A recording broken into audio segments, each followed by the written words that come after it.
Hello and welcome back to another Zubbie crafting video. So, what are we making today? The highly requested Optic Blast Effect for the new Marvel Legends Cyclops.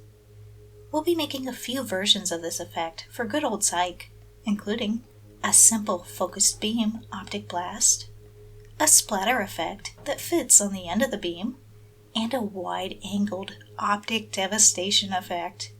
The materials you'll need for this project are plastic packaging, such as the plastic window from your Marvel Legends Cyclops' box, paper, pencil, scissors, paintbrush, clear or translucent red paint, ruler or a T-square, and tape.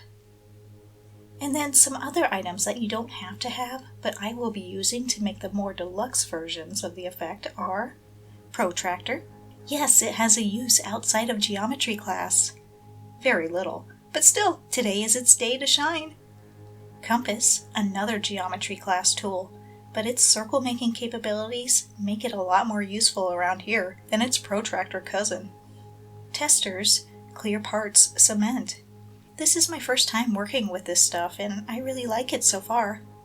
Low temperature glue gun, acrylic rods, and somebody stuck the stocking label right on the important information. My Amazon order history says that these are 1/16 of an inch in diameter. And parchment paper, not wax paper. You want the stuff that you can put in the oven and bake cookies with. Ugh, those cookies look really good. I should make cookies tonight. A list of those components and links to where you can get them are in the video description. Okay, I need to focus and stop thinking about cookies because we're moving on. The first thing I'm going to do is cut a strip of paper and fold it in half long ways. Then I'm going to cut a curve from the bottom of the paper. I unfold the paper and test it to see if the curve will fit in the slit in Cyclops' visor. Just shove it right in his eyes, he doesn't mind. This process takes a lot of trial and error.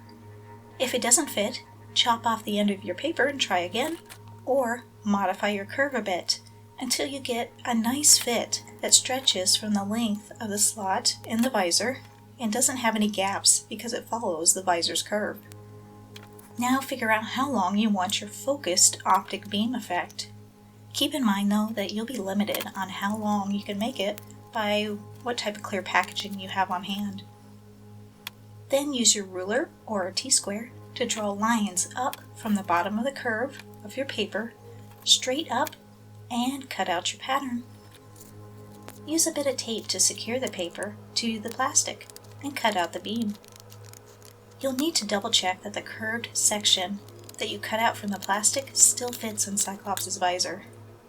I had to trim mine down a tiny little bit more. Depending on how long your optic beam effect is and how thick your plastic is, you may want to cut out a second beam and glue it to the first. This is where I'm using that Tester's clear part cement to secure the two pieces, and I like this cement because it dries clear. This will make the piece more stable and less likely to bend and flop around. Poor Cyclops gets given a hard enough time by the other heroes, so he doesn't need to be teased about a floppy beam too. You could stop here and paint the effect for a simple optic beam, but I'm going to add a splatter effect to the tip of the beam. I start by wrapping the square end of the beam in parchment paper and secure it with tape. Then I tape a second piece of parchment paper to some regular paper and start drawing the outer edge of the splatter with a low temperature glue gun. I let that cool and then add another layer just to the inside of the outline. Then take the parchment paper wrapped beam and stick it in the middle of the splatter and fill in the gaps between the beam and the splatter with the hot glue. Once that cools, you can pull out the beam. The glue doesn't stick to the parchment paper, but it looks like it does stick to tape. Good to know. Oh well, I'll just trim off the remaining stuck tape with scissors. Then test the splatter to make sure it will slide on the end of the beam. If it's too loose, you can always add more hot glue. Now we're ready to paint. I'm using Model Master clear red paint that I picked up from Hobby Lobby, but you can also buy it online. This paint seems to work best with thin, even coats. I ended up applying 3 coats to the beam. While I'm painting, let's talk a little about Cyclops. Before I started reading comics, I always thought that, well, he's a bit boring. I mean, if you grew up watching the 90s X-Men cartoon on TV, your friends never said that their favorite male mutant is Cyclops. It seemed like 90% of the time people liked Wolverine best. Well, there might be a few that liked Gambit or Colossus. I can't ever remember anyone saying that, I want to be like the guy that has to constantly wear glasses to control his powers. Yeah. I feel kind of bad about Cyclops in the comics, though. Other superheroes and even other mutants have deemed some of his actions unforgivable. Yet there are many other characters with far higher body counts than Cyclops, and they're besties with everyone. So what do you think? Are the other heroes right to shun Cyclops? Or are they just being hypocrites for forgiving others with far worse transgressions? At least the controversy made Cyclops more interesting to me. Well, it did make him more interesting, because now he's dead. He's still dead, right?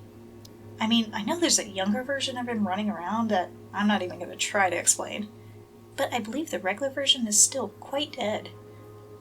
Anyway, let's all go back to making the effect pieces for our dead action figure. Now, if you want to be able to get pictures of Cyclops firing a blast without hitting anything on the opposite side, you'll need a little stand to help support the opposite side of Cyclops' beam. We're going to make the stand by using the compass to draw a circle with a radius of 1.5 centimeters on some paper. Cut out the paper and tape it to your plastic packaging. My plastic is a little flimsy, so I'm going to cut out 2 circles and glue them together with a tester's plastic cement, just like I did with the optic beam before. Then, after the glue is dry, I take one of my acrylic rods and line it up to Cyclops and cut it with scissors so that the rod is about visor height. Then I use my low temperature glue gun and put a blob of glue in the center of the plastic circle and stick the rod in the glue and hold it there until it cools. Now let's make another type of optic blast. This one will be shorter, but will be fired off at a wider angle, and let's just call it Optic Devastation. I trace the curve from my optic beam pattern on my paper. Then I draw a line straight up from the center of the arc. Next I use the protractor and line it up on the middle line I just drew so that it's at 90 degrees on the protractor. Then I make marks on my paper at 45 degrees and 135 degrees. Then I draw a line up from each of these points to the base of the arc. Wait, that's not right. I need the lines to touch the ends of the arc, not the middle. Can you tell I'm making this up as I go along? Well, I'll just draw the lines again. This time from the 45 and 135 degree points to the ends of the arc. How long you can make this cone depends on your plastic. Mine ended up being 10.2 centimeters long on the side. In fact, how about I just show you all my patterns and their measurements? I cut out this pattern, tape it to plastic, cut out the plastic twice, glue the 2 pieces together like before, and paint it. I did 3 coats of paint on my optic beam, but for this Optic Devastation, I just used 2 coats because I kind of like the streaks. In my head anyway, it makes sense that the red wouldn't be as concentrated as in the beam, and the brush strokes convey the movement in the piece. I sound like I'm in an art gallery. You can tell the artist wished to convey the movement of the optics in this piece. Or perhaps she was just too lazy to apply a 3rd coat of paint. What I'm doing now is that I have the tip of the acrylic rod wrapped in parchment paper, and I add a blob of glue to the middle of the outer curve of the Optic Devastation. Then I insert the rod in the glue and hold it until it cools. I pull the rod out to leave a little donut of glue on the effect that you can use to insert the rod to help support the piece. The opposite end will be supported by the slit in Cyclops' visor.